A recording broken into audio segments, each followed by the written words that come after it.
নমস্কার বন্ধুরা, আমি আবার আমার রান্নাঘরে চলে এসেছি। মুন কুকিং চ্যানেলে সকলকে স্বাগত। আজকে আমি করব কাঁচা ইলিশ মাছের ঝোল। তো এই জন্য আমি কেটে নিয়েছি বেগুন, আলু, কাঁচা লঙ্কা।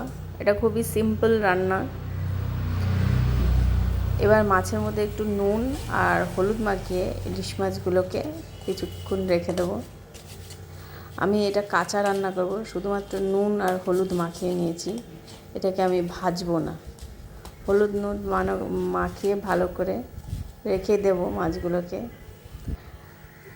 আর এদিকে তো দেখেইছেন বেগুন আলুগুলোকে কেটে নিয়েছি। এবার আমি কড়াইতে তেল দিয়ে বেগুন আর আলুগুলোকে একটু ভেজে নিচ্ছি।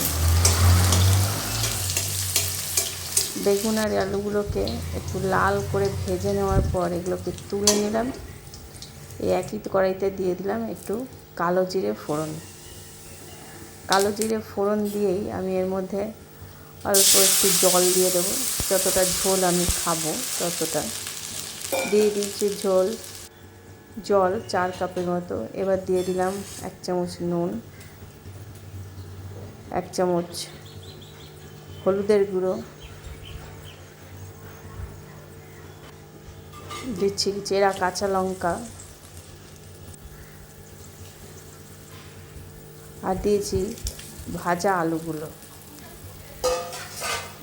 এগুলো সব কটাকে দিয়ে আমি এটাকে ঢেকে ঝোলটাকে ফোটাবো। আলুও সিদ্ধ হয়ে যাবে, ঝোলও ফুটে যাবে।